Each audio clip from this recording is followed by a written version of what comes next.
Добро утро. Часа има 7 без 10. Спал съм няколко часа тази нощ. Се опитвах да заспя от 12:30 до 3. Станах в 6:30. И като станеш в този квартал и видиш това.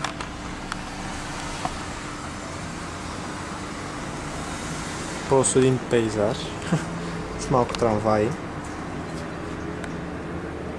и някакво депо и така нататък. И що се опитах да заспивам до 3 часа.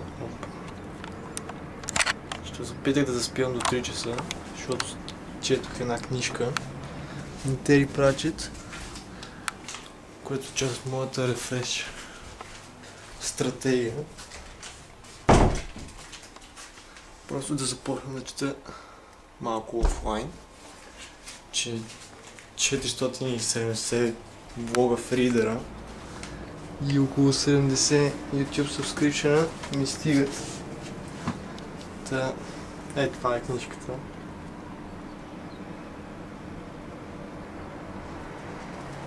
На Тери Прачет. Доста свежа и да го тествам поне, да видя дали ще ми хареса.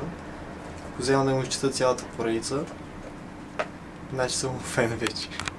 Те са колко 15 книжки, 20 може би. И така. Още веднъж пейзажа.